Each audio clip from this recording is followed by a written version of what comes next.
Olá, nós estamos de volta aqui com o pastor Zaqueu de Jesus para ouvir o finalzinho do testemunho dele, o que Deus ainda fez na vida dele. Aliás, como Deus fez, né, pastor? Porque aconteceu de uma forma... isso não está na Bíblia, mas é uma verdade. As pessoas falam que a gente vem ou pelo amor ou pela dor. Verdade.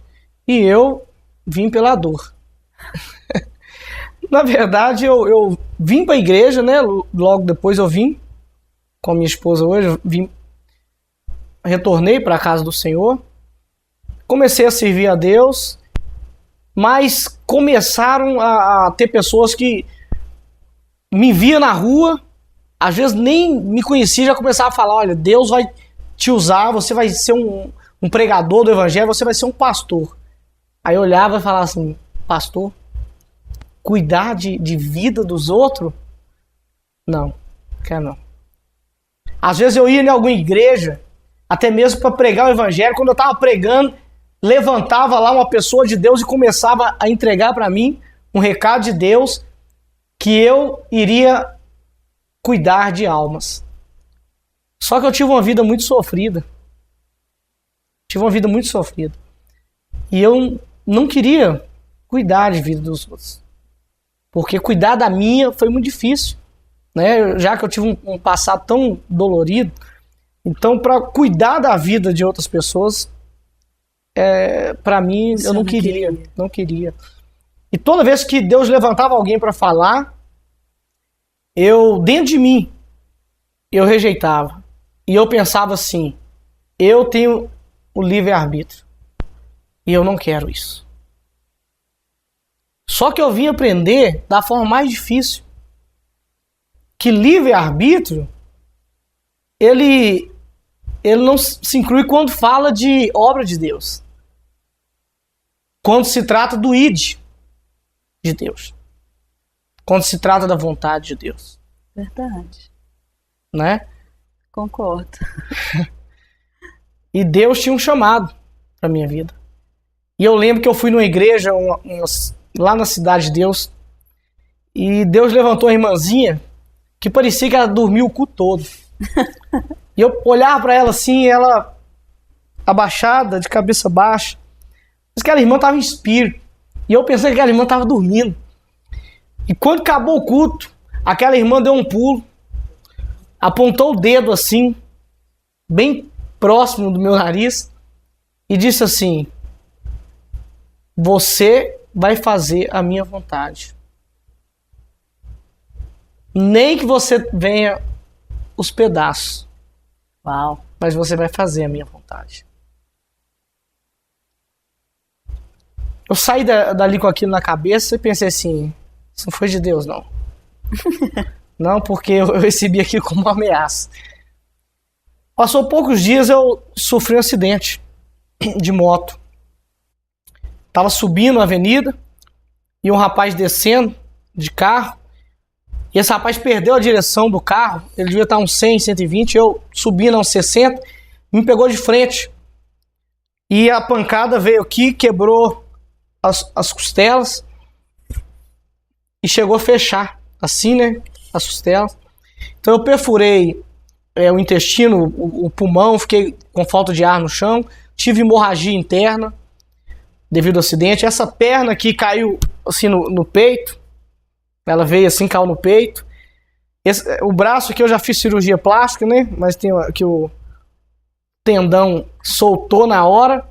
E essa carne soltou aqui. Ficou o osso limpo. O capacete que eu tava, a pancada, quebrou o capacete, tava amarrado aqui, né? Quebrou o capacete, caiu só a casca do capacete pro lado. Rachei a cabeça. E caí ali no chão, já colocando sangue pela boca, pelo nariz, e as pessoas ali tentando me ajudar, ligaram pro SAMU. Foi dia das Mães, no ano de 2010, e teve um temporal muito grande, muitos acidentes no mesmo dia, e o SAMU demorou muito para chegar no lugar, em volta de 40, 45 minutos para chegar, para conseguir chegar e me atender. houve uma chuva muito forte e eu caí numa parte da ponte baixa e não podia tirar, mas eu comecei a beber água da enxurrada porque a chuva, ela vinha e a enxurrada descia para parte baixa, aonde eu estava. E represava no Senhor, E né? represava. Então eu comecei a tomar água e afogar. E eles falaram, não pode tirar, não pode tirar. Até que chegou um irmão meu e viu que eu estava morrendo afogado. E eles me tiraram ali e me transportaram para um lugar mais alto. Me tiraram de dentro da água. Meu Deus. Para que eu não morresse afogado.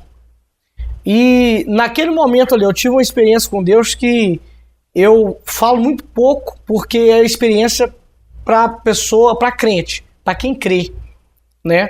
Porque eu estava no chão ali e eu senti saindo de dentro de mim algo, como se fosse uma rolha, você tirar uma rolha de dentro de 1 litro, aquela pressão.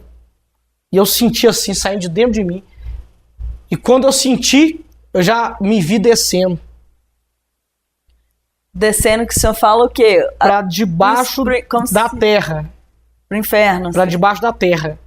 E eu comecei a descer debaixo da terra. E eu vi um redemoinho, aonde me envolvia. E eu comecei a descer.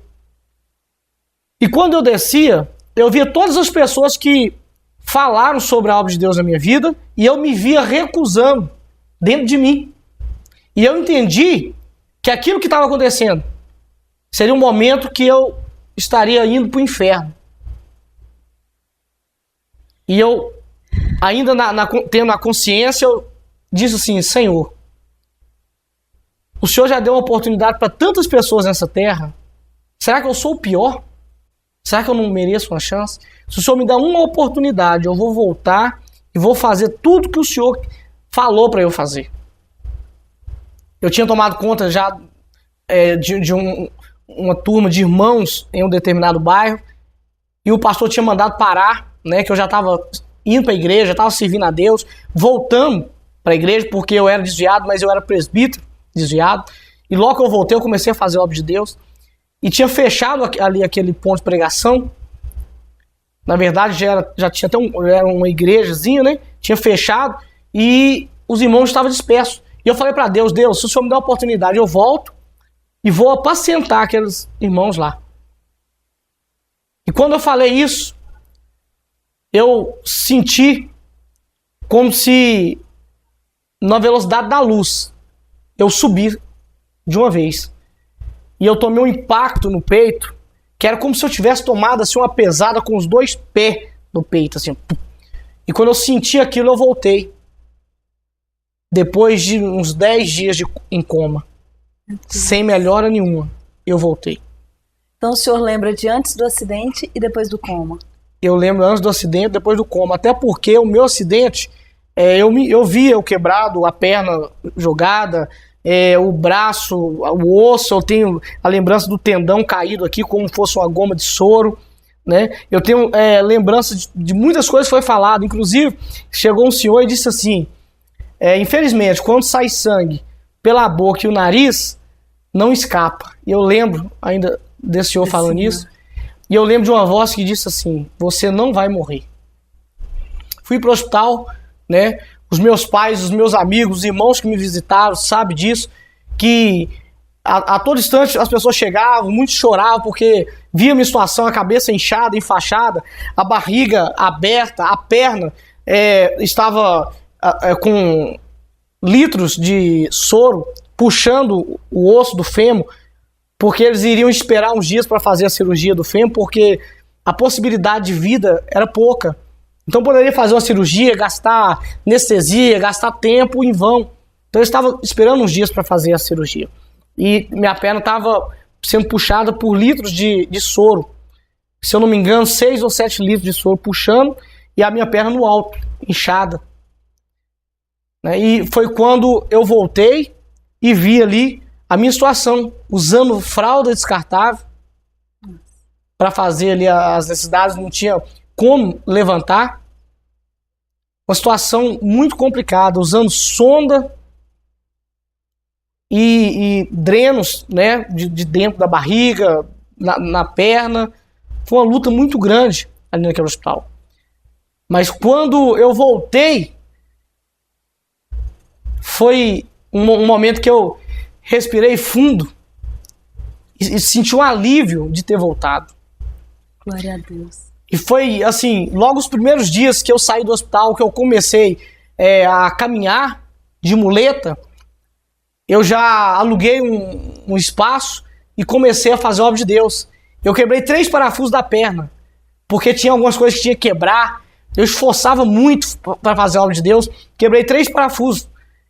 O certo seria eu fazer uma outra cirurgia do fêmur, mas o meu médico disse que não faz a cirurgia, porque a situação do meu fêmur muito complicada, quebrou em vários pedaços pequenos, aonde foi colocada uma placa, e essa placa pegava o pedaço do fêmur, do osso, e parafusava, pedaço por pedaço na placa, para refazer, então, o fêmur. Né? Então o médico falou, olha, não tem como mexer, não tem jeito, eu não vou mexer, você vai conviver com isso. Hoje, quando eu caminho, a pessoa sente. Ele falou comigo, gente, falou, Carol, põe a mão aqui na perna pra você ver. Eu pus, não é um negócio legal. Não é legal. A pessoa sente o ferro, porque de ter quebrado os parafusos, o ferro abriu. Ele abriu, então ele pega no nervo que a gente tem aqui.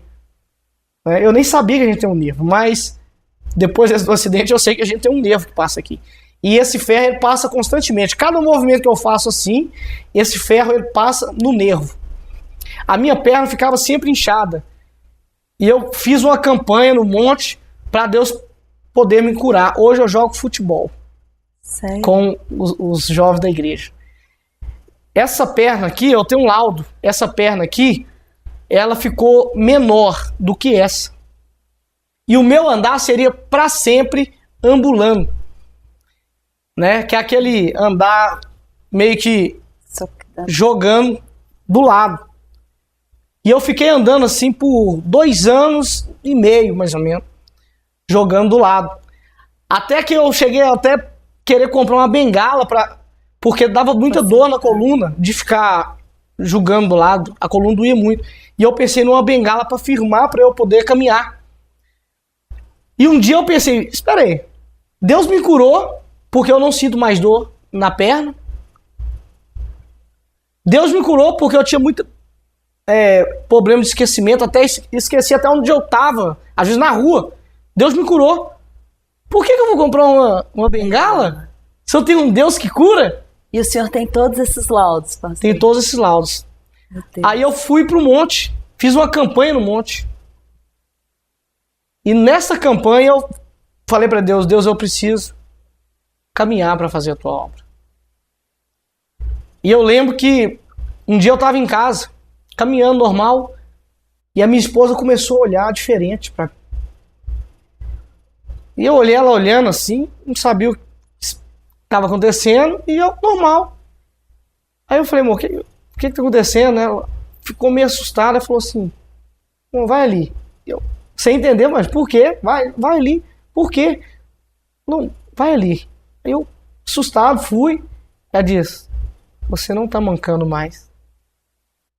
E eu fui curado. Glória a Deus.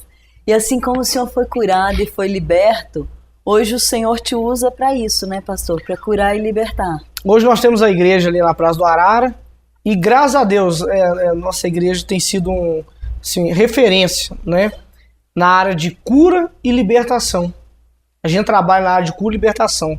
Nós temos vários testemunhos, né, de pessoas curadas de câncer, HIV com comprovante, né, o papel antes e depois. Nós temos exames clínicos. Nós temos lá, inclusive nós temos o irmão, no dia o irmão, ele filmou, né? Então nós temos lá tudo guardadinho, bonitinho, né? Não tá no YouTube porque claro, a gente não coloca, né? A gente guarda porque a gente fica feliz de ver o que Deus faz. Né? Nós temos lá de pessoas curadas de câncer, HIV. Na hora da oração, tumor estourou, jogando para fora sangue e pus ao mesmo tempo, tanto embaixo como em cima, porque tinha furado aqui e vazado aqui, né? Então estourou na hora da unção. E tudo isso filmado assim, ó, no ato da oração. Nós temos casos de pessoas que estavam sendo acompanhadas pelos médicos por causa de um mioma muito grande, muito complicado, que também recebeu uma oração na quinta-feira. Na sexta-feira foi aos médicos, fez ultrassom e já não tinha mais o mioma. Nossa, glória a Deus, pastor.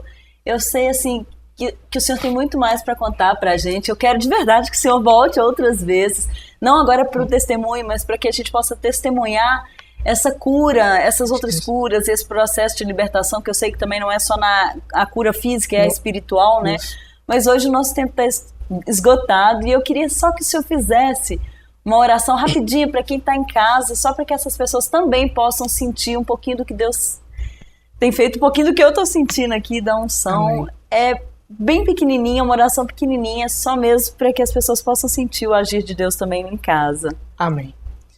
Então vamos orar, pedir a Deus que possa abençoar, não só a sua vida, você que está aí nos assistindo, mas com certeza você tem um familiar que também precisa de um favor de Deus. Senhor Deus Todo-Poderoso, Senhor, nós te agradecemos em primeiro lugar pela oportunidade, Senhor, de te servir. Deus, eu quero pedir ao Senhor, Deus, que o Senhor possa ir de encontro à vida desta pessoa, que se encontra, Deus, quem sabe enfermo, ou até mesmo com um problema, Deus, que ele não tem como solucionar. Eu sei que aí o Senhor entra, Deus, porque aonde nós não conseguimos, aonde nós não temos mais força, aí entra a tua força, aí entra, Deus, as tuas mãos a nosso favor. E eu te peço agora sobre esta pessoa, Deus, que está passando por um problema difícil, um problema impossível, quem sabe uma enfermidade incurável, quem sabe, Deus, tem passado por problemas difíceis dentro do lar, quem sabe oprimida, quem sabe ouvindo vozes, tendo, Pai, a sensação de estar sendo seguido, ouvindo vultos dentro de casa, passando por problemas de possessão. Deus, que o Senhor possa, Deus, ir de encontro a esta vida agora. Deus, entra agora neste lar, quebrando, Deus, toda a amarra do inimigo, toda a algema que tem prendido essa pessoa ao sofrimento, a dor, Pai, colocando a discórdia dentro de casa, na família. Pai, que o Senhor possa abençoar a vida de cada um, Deus, através dessa oração, porque nós somos, Pai, simplesmente, Pai, um canal de bênção na terra, para Deus levar a tua palavra, porque a tua palavra é que transforma, a tua palavra, Deus, é quem traz, Pai, a libertação, e nós estamos ministrando aqui, através desta oração, a tua palavra, em nome de Jesus. Amém, amém, Jesus. Amém. Amém. Deus abençoe. Eu é que agradeço, pastor. Deus te abençoe. É rapidinho, a gente já volta.